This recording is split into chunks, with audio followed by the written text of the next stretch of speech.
All right, welcome to part 2 of Sitting Down with Katie Riley, who's an Enneagram 9. If you haven't watched the first part 1 of this, go back and watch that first, and then this bit will make a little bit more sense and be a little bit more conclusive.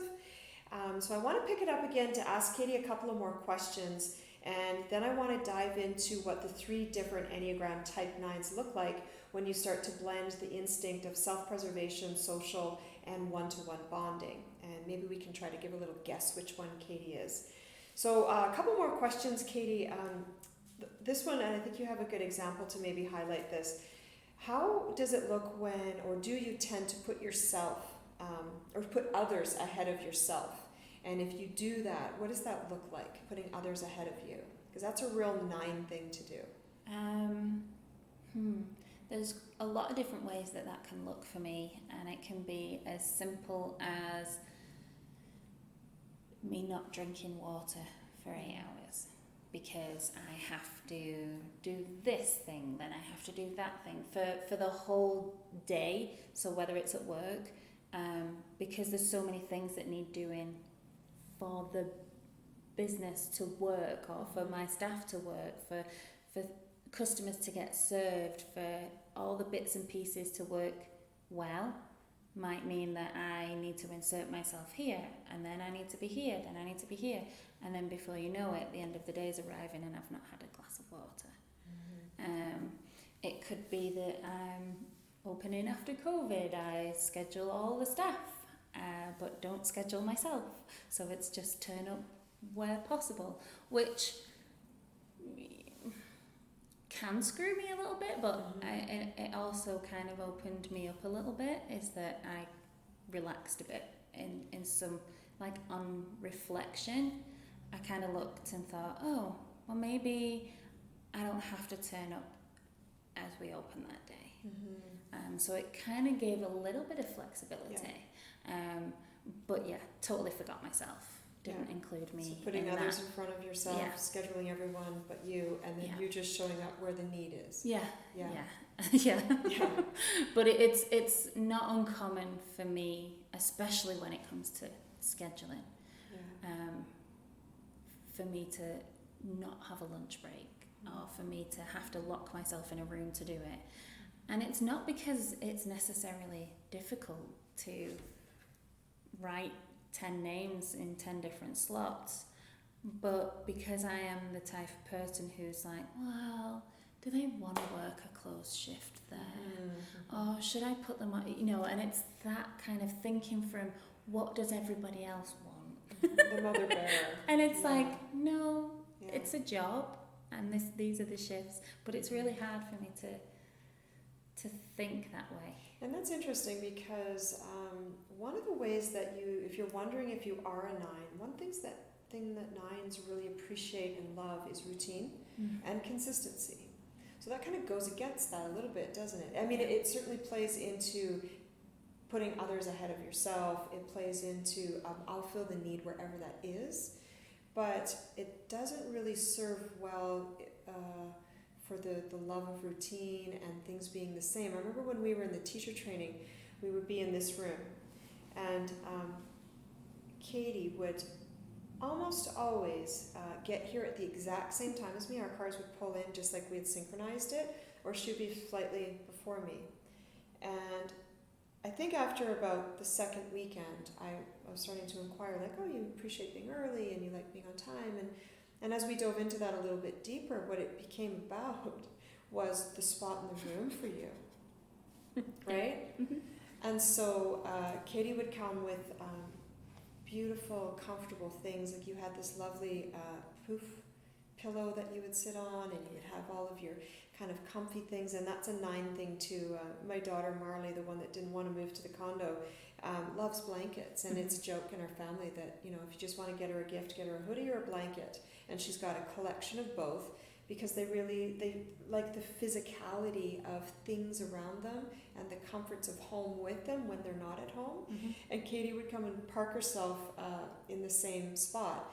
And as soon as she told me that, I was like, okay, tomorrow Jill and I are going to move everybody. And there was a few of you that were quite perturbed. It's like, what do you mean we're moving spots? I get here early to get my spot, right? So there's something about routine that is very needed for the 9, and when that routine gets toppled, what happens? I don't like people sitting where my seat is.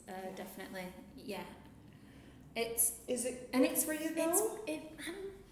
You just don't like it? It doesn't really matter in the long run. Mm-hmm. It doesn't affect me. It's just I know that it's like a weird quirk of mine. Is that it's, and even back to my very first job, I would go in, and if someone was sat in the staff room in the chair that I always sit in, I'd be like, oh, what do I do now? There'd be 5 other chairs to choose from, but there's the immediate response like, oh, what do I do now? And it would be the same in the yoga studio. Is it a bit conflicting? A little bit, and I think sometimes it's because I don't like to make decisions. Yeah. And so if I know where I'm going to sit, then I don't have to come in and think, oh, I sat next to this person, that person might think now that I didn't like them, or that they smell bad, or, they're not going to question why I didn't sit next to them. So there's 2 things going on there, isn't there? There is someone going to think something about me that might bring about conflict if I don't sit beside them again, and also the indecisiveness of where do I need to sit next. Yeah. And that's a good segue into the numbers that 9 touches. So Katie sits in the inner triangle of the Enneagram diagram. So there's that inner triangle, the circle that goes around it, and then the hexad that moves through it. And so Katie, sitting at the very top of the Enneagram as the 9, when she's feeling less resourceful, and she just spoke to this, she feels indecisive and goes to the energy of 6. Can you speak to that a little bit? What does that feel like? I'm terrible at making decisions, always, and I don't like to be put on the spot to make a decision.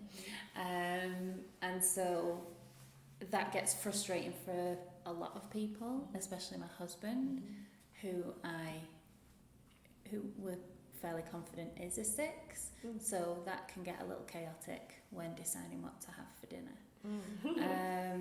So we do try our best to have some kind of plan each week. Yeah.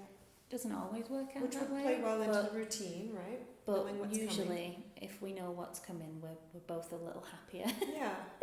I think that's true for all numbers, to be totally honest. I think a little bit of routine, some need it more than others, but it's good to have a bit of a plan. Yeah. But yeah, and again, I think it's some of it is just to avoid discomfort. Like I don't want to be uncomfortable. I don't want to upset. I don't want to rock the boat. And the high side of 6 is being about the collective. We're better together than we are alone. If we go as a group, there's safety in that, in kind of the herd mentality. Do you see that in yourself too? Yeah. Loyal. Yeah, committed. Very. Even to the point that I can hold wicked grudges. If somebody has wronged a friend of mine, like I will never look at that person the same way again. It's kind of that justice piece with the loyalty bit. Yeah, doesn't matter so much for me. Yeah, really. Do whatever you want. Yeah. But I suppose when I first started to look, and I was looking at that kind of where I go in stress, and it was that kind of 6, like fear. Yeah. That definitely was like, oh, yeah, that's me. Where do you see that coming up for you? If I'm alone, I don't like being left alone. So safety. Yeah. Definitely safety. Not a big fan of being alone. My husband went away for a month on vacation, and I was home because I have work. We're kind of on opposite schedules. And I just remember one night, I don't know if I heard something, I don't know what triggered it, but I'd been alone for about a week now, and so was starting to get a little more stressed. And I was sat on the stairs with a knife in my hands and sat there thinking, the only thing stopping me from being murdered right now is a glass window and a wooden door. And that was like, and to me that was like, that's it, that's the only thing protecting me right now. That's that worst case scenario, thinking that the 6 can go to when they're less resourceful. And so then what about like, if you were to bounce across the triangle and bounce into the energy of 3? So 3 would be the achiever, quite the opposite from 6. 3s are often, they stand alone a lot in their accomplishments, and they're very good at that. They're successful. They're wonderful at shape-shifting and being whoever people or groups or organizations need them to be quite quickly and in the moment. And they're kind of golden people. They're charismatic, they're bright, they're shiny. They attract things to them. People want to be around 3s. Do you feel that energy living in you somehow? Now you say it, yeah. Yeah. But it's quite funny that I don't, and I suppose, I wonder if it's because there's a part of me that always looks to the negative. I don't know whether it's the way that I was brought up, but I always have that kind of tinge of pessimism. That's because then everything else, 6 energy can do that. Everything else is a bonus then. If I expect the worst, everything else is great. But yeah, shape-shifting, definitely. I can kind of fit into whatever you need me to be. And remember, you can go to the high or the low of all 3. Well, actually, you can access all 9 numbers. I always like to repeat that. But you can go to the high side of 6. You could even go to the low side of 3, which might look like, not remembering the group, kind of being this lone rogue, this lone wolf that's kind of doing their own thing and maybe trotting on others to get to the top. The low side of 9, the high side of 9. So it's kind of like you get this bundle of these energies that depending on what's going on. And what I'll say about the 3 energy for you is that how it works, B. Chestnut calls it the child heart point. And it's where we go, her languaging is it's where we go in security. And what that means is for Katie, for example, for her to go to the energy of 3, she'd have to feel safe. She'd have to feel that whoever she was with, there was trustworthiness there, which is some of that 6 energy rising, right? She would have to call on the rising energy of 6 to help her get over to 3 so that she could do it with safety and support. And without those things, 3 might not feel very accessible for you without some conscious work of kind of working through the levels of 6 and your own number of 9 to then go, yes, I can be direct. Yes, I can be successful and other people can see that. I can shine. And it's not outshining others, but it's shining for the sake of shining because you can, because you're meant to and you're born to be great. Yeah, then, because I can... 9s can dim their light easy. Yeah, I was just going to say, it's quite funny because I can achieve things, but I can keep it quiet. Downplay it. Yeah. I might not with my husband, like we might have a bit, because I do have a little bit of a competitive edge. I always have to be kind of right or a little bit better if I know I am. So I do have that kind of drive to want to beat out the competition. And perhaps with your husband is where 3 energy might play out because, there would be the safety of the intimacy of the relationship that would let you kind of play with those 3 energies there. Yeah, because that's the other thing is like I'll often be like, I know that I can do something, but maybe I don't always have the drive to do it. Because or if it was to make someone else be behind you or look bad or you, 9s would often be highly aware of just not wanting to outshine others. I want to talk a little bit about the 3 different types of 9, and you know your subtype, right? Yes. Yeah. Okay. I'll go over them briefly. So, we could actually just work on our instincts alone. It's actually for us to rise in our number of health, whatever our dominant number is, for us to kind of generate traction and get more vibrant in our dominant number. The very first work we need to do is work on our instincts. And these are our biological drives. We come to Earth with these things. It's like the color of our eyes. We can't change it. It's encoded in our DNA, and it lives in sort of our animal function. And so these are things, it's like breathing. It's automatic. We don't have to think about them, and the ego cannot control them. All right? It's something that we have to, the work of the instincts is actually really challenging. My teacher, Uranio Pius, talks about it's like taming a dog. So if our dominant instinct is like running on the end of the leash, he gives the example of a German Shepherd dog just like barking and jumping and just being out of control. You want to get that dominant instinct so that you're aware of it It's an animal instinct. I have this in me. I need this actually for survival, but I want to have it healing. I want to have it just a little bit behind me so that I can decide, when I'm going to be in my self-preservation instinct, when I'm going to be in my social instinct or my one-to-one bonding. And that the one that's in the middle, so we'll have one that's kind of like the dog on the end of the leash, if that's jumping around, if we don't kind of do some work around it. We'll have one that's quite accessible, one that's quite comfortable, and we can slide in and out. And sometimes the one that's in the second position of our sequence, we can think we're that one because it is so easy. It's not overdone, and then it's not like the third one, which is repressed or behind us, where we actually, without a lot of conscious work, struggle to bring up. So the first one, self-preservation, in terms of the Enneagram 9, is called appetite. And this one would be the one that would find protection through the comfort of merging with an experience of the satisfaction of physical needs. So this is the one my daughter thinks she is, and I gave that example of her just loving blankets and her not wanting to move from her home and her bedroom. So the physical part of the Enneagram self-preservation 9 is the one that wants the familiar routines. They really don't want anything to be upturned or changed around or anything abrupt. And so that's the self-preservation one. The social one is the counter type to the type. And each number will have, of the three instincts, will have a counter type to the type. It's the one that's a bit upside down, going against the energy of avoidance, in the case of the 9. And this one is called participation. They're the workaholics of the Enneagram, and they can actually look like 3s. They work as hard as 3s, but they work on behalf of the group.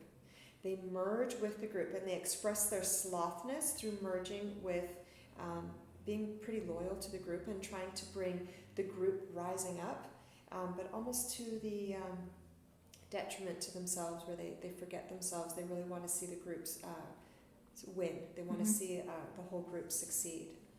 And then the last one is, sometimes it's called sexual or one-to-one bonding, and it just means the energy of moving towards something, to manifest or to create something. And this one is called fusion, and this one is the need to be through another. So they'll merge with a partner because they feel like on their own there's sort of a lack of safety or a lack of being if they're by themselves, that they have to merge with another person to feel whole and complete. And the slothness comes into that one, where they really forget themselves. They forget their own agendas, they forget the things that they're good at, or the dreams or aspirations that they have would always be through another person. And these ones are the gentle, the kind, and the really sweet. Sometimes the Enneagram 9, they're just called the sweethearts of the Enneagram. And these fusion guys are the really sweethearts of the Enneagram.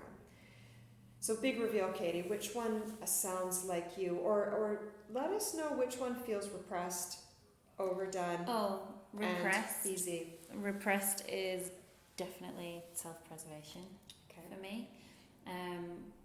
Each time I do the tests, the sexual and the social are almost level for me, which makes sense. Because, and I suppose it's because in my personal life, is that I can very much do what my partner, like I'll get behind them 100%. You relate to that merging? Yeah. I'll get behind, like my husband's a teacher, he did his degree, and it was like, yes, you go, do that, this is amazing, oh wonderful, and I'll do anything to support that. But also at work and the social, and it's the group, it's difficult for me to leave a job. It's always been difficult because I make friends, or I feel that I am a part of that team. I don't want to let the team down. If I go, who's going to do that job? Who will take care of that when I'm not there?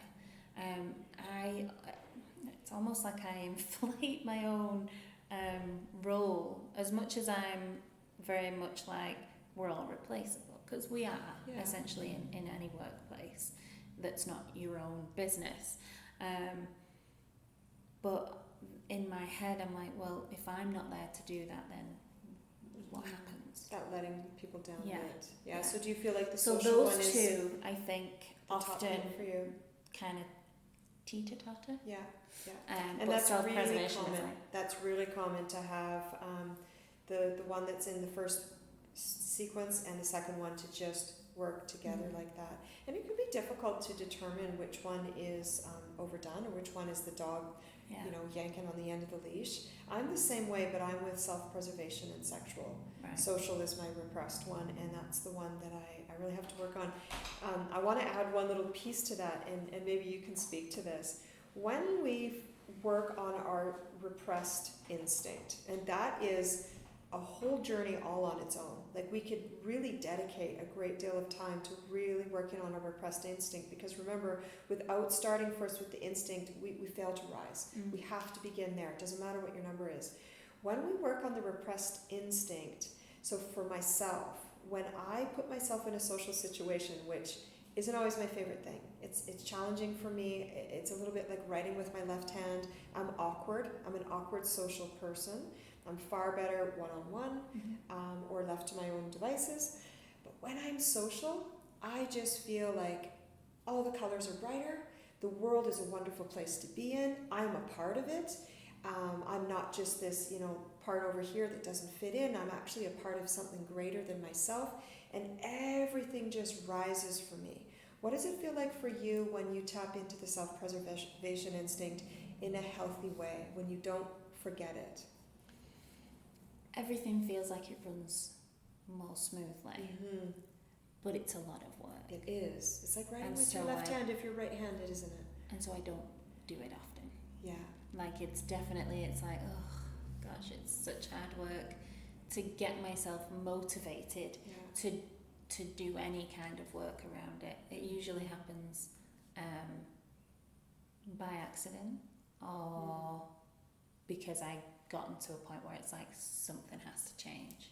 So an example of a self-preservation task would be, so self-preservation is anything to do with the care of ourselves, but it's also to do with the care of the space in which we live and the resources in which we have to have a space in which to live. So it's everything to do with food and shelter and survival. Actually, all three of the instincts are to do with survival. But this one is more, if you could think of like your money, your house, and the health and wellness of your own physical body. So if you, for example, emptied the dishwasher and you just took your time, one of my Enneagram teachers says, like, make it a holy mission to do something that you don't want to do. I'm going to lovingly put this mug right where it belongs. I'm going to clean this teapot with soap and just make it so shiny for its next use. And if we make it a holy mission or even a holy prayer to do these things, it just feels so good. It just feels like we're, to live in that sacred way. And even if we just sort of drop those bits here and there, or if we have if we're someone that tends to not look at the bank account, and you're just like, oh, I know I have to look, I know I have to go in. But when you do, and you pay a few bills and you tend to some of the things that you've put off, it just feels like you almost have a better night's sleep. It just feels like, dang, I'm crushing these self-preservation goals. And those are little teeny tiny things that we can do. Or it's like, often self-preservation has to do with the denial of food or the overdoing of food. And so if you've just, seen yourself to the bottom of a bag of chips and then you have yourself a green smoothie, to know that there's balance and harmony within that. It might be okay to eat to the bottom of the bag, but I know that I can also feel so accomplished when I eat an apple. Yeah. Like, it's the most ridiculous thing. But in my head, it's like, I know if I've not been great or whatever, because life goes on, and it's like, you just, especially because I often forget my needs. And so I'll just be like, oh, well, I'll just drive through wherever. Yeah. It's convenient, it's quick. And then I'll get to a point where I'm like, I just need an apple. Or I Do you just cut need the apple in a certain way? No. You just bite into just it? Devour it. Yeah. And that makes you feel like you're taking good care of you and your system. Or See, I that's will a simple thing. I love that of, example. Or I'll eat a bag of like sugar snap peas, but then I'll have to eat pretty much the whole bag.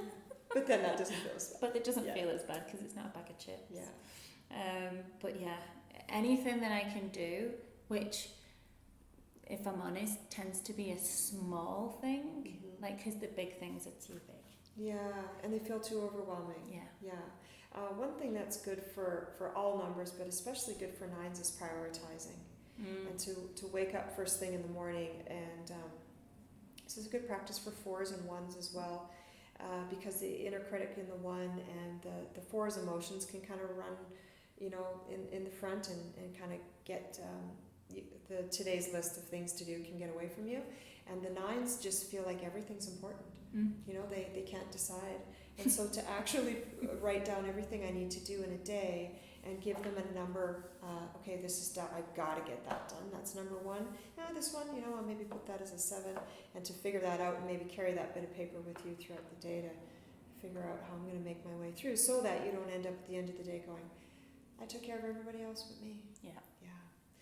I want to end, Katie, by asking you, I love these questions, what do you find the most challenging about being an Enneagram 9?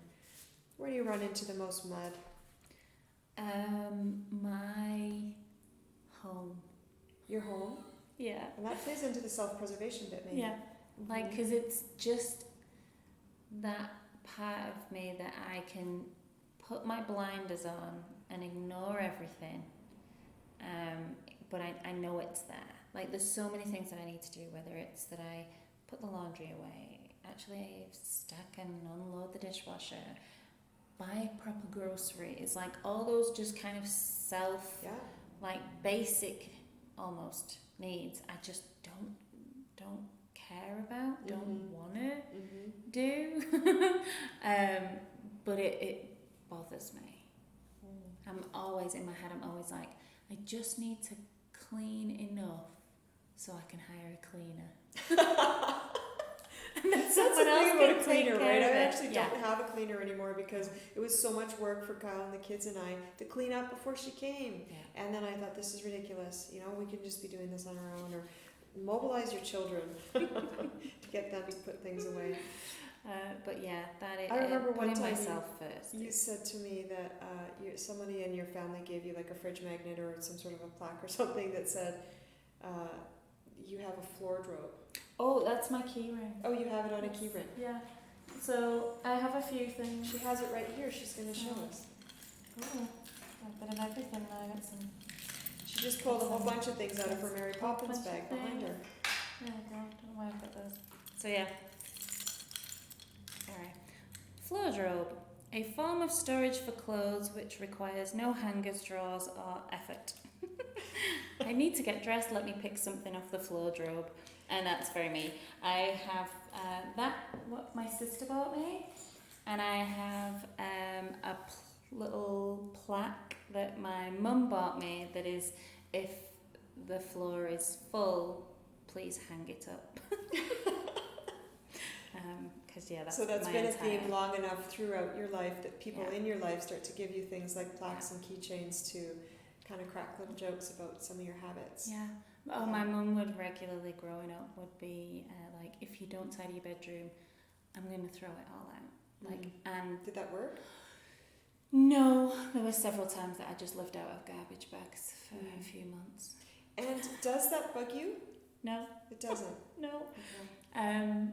Another kind of thing. My best friend and his husband used to work away on cruise ships, and during contracts would come and visit.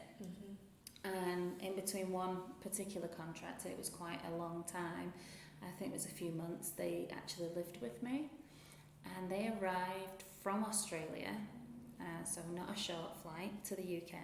I picked them up from the airport, drove them to my home, and immediately both of them started to clean my house. And did you mind? No. Well, because this was the thing. They're called Andy and Paddy, and Paddy was like grabbing things, and he's like, "You're kind of like a hoarder." He's like, "Is this upsetting you that I'm touching stuff, I'm moving stuff?" I was like, "Absolutely not. Just as long as someone else is doing it and I don't have to." And he was like, "Okay." I was like, "If you want to throw things away, just don't tell me what it is. Because if you tell me what it is, then I'll find a meaning. I'll find a meaning for it." Yeah. Or purpose. Absolutely. Like, you and I have talked before about how, and I think it's for different reasons, especially as I hear you speak more about this, both Katie and I have said before that we struggle or don't love having people over to our homes. And so your reason is because... Shame. Straight up shame. It's because you'd have to clear a path for us to get in type thing? Or you would be like, oh gosh, I didn't put away breakfast dishes and there's laundry spilling out of the laundry room and whatnot? Because as self-deprecating and as honest as I am, I don't think people really realise that I'm being truthful. And so to the extreme of, like of the disarray. That it's chaos. All my family laugh whenever they come to visit. They all cook for me, they tidy up after me, and that's just been my entire life, and I don't mind it. And I love it. It drives my husband crazy that I just let people come in and and I'm just like, that goes over take there. care of me. Thank This is you. wonderful. That's why you sit at the top of the Enneagram with the crown, because you're the queen and you just tell people what to do. You there. Tidy this. No, my reason's very different. My reason's more about privacy, more about feeling exposed. And I would also put it kind of next door to shame, if not shame itself, of just, I have a difficult time just sitting and being. It's why I meet people in coffee shops, because if I'm in my home, it's just far too vulnerable for me. And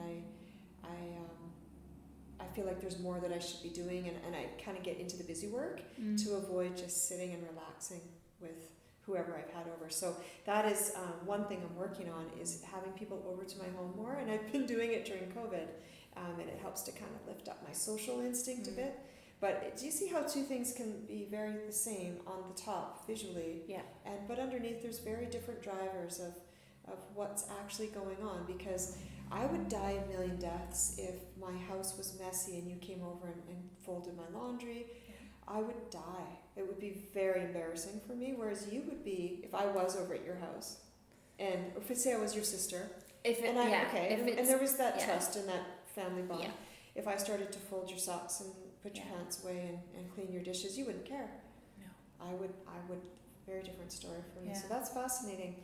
What do you love about being a 9? Tell us all the 90 things that you love about yourself. See, it's very difficult for me to think about myself. That's the last question.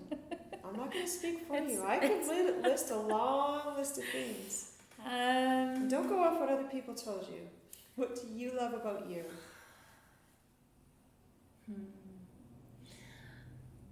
I like that I can kind of fit into most situations.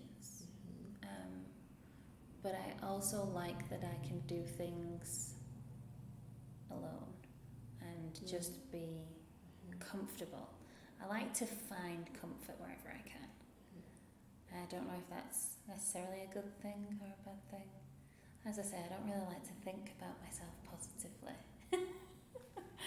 It's Keep not going. It's a good start. It's not something I do. If you get stuck, I've got a couple talking cues for you. She's going to read out of her book. Don't just wonder if did I write anything? What did I put? Turns out she's written an entire book on which she loves herself.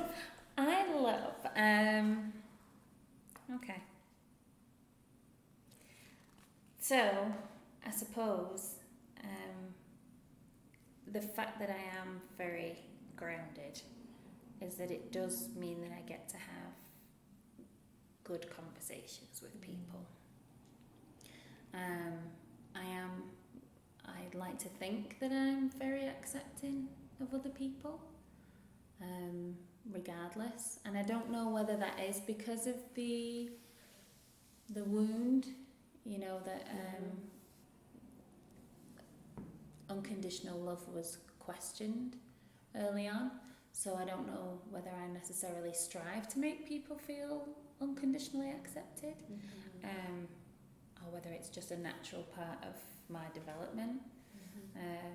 But I do like to think that people find me approachable, even if I might have a bit of RBF on occasions. The childhood wound of the 9 is that it's not okay to assert myself. It's not okay to, often there was something going on in the family of origin that maybe they were from a large family or a loud family where they just kind of felt like their hand was over their mouth and they were talking but no one was listening.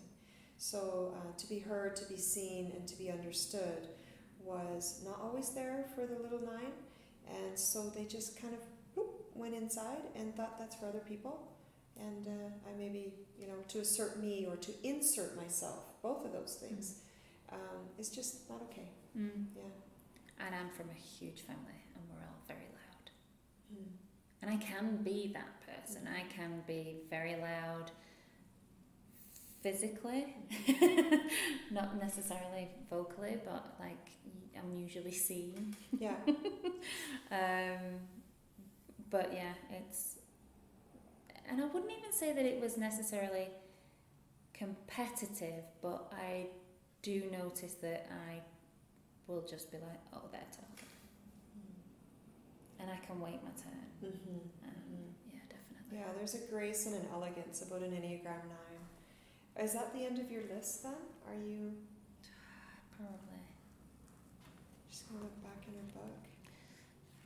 I'm really nice. Yeah, that was the other one actually.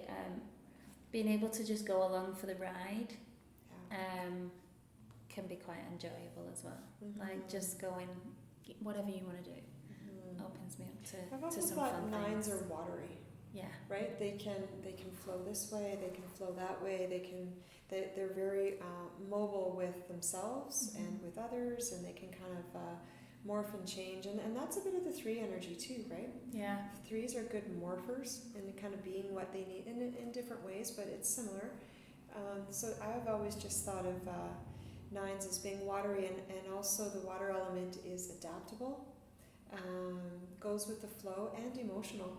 Emotional in the way that you can hold emotion for us. You can hold space for all of us. And be there for others when we don't know how to be there for ourselves, or when we're at a loss. And I think that's one of the gifts of the 9. I've always just thought of 9s as being those beautiful, watery people that can just kind of sit, with movement and flexibility, but also predictability, between different parties or for another person. Yeah, I can pretty much be what you need me to be.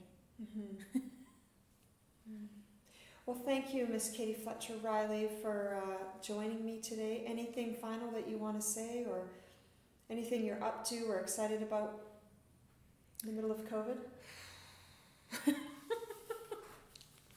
I find it hard to get excited by most things. Yeah.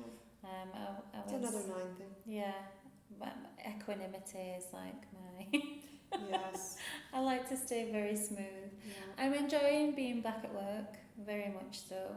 Being around people again, which, like I mentioned earlier, I do like being alone. I'm not... I like to choose to be alone. Yeah. I don't like being left alone. Right. Abandoned. Yeah. But I'm okay on my own if I choose to be. So COVID was a bit much. Yeah. But now I'm enjoying being around people again. Good. Well, we look forward to seeing your face more at the ice cream shop, and maybe even the yoga studio when we reopen. So, thank you again. Namaste. Namaste.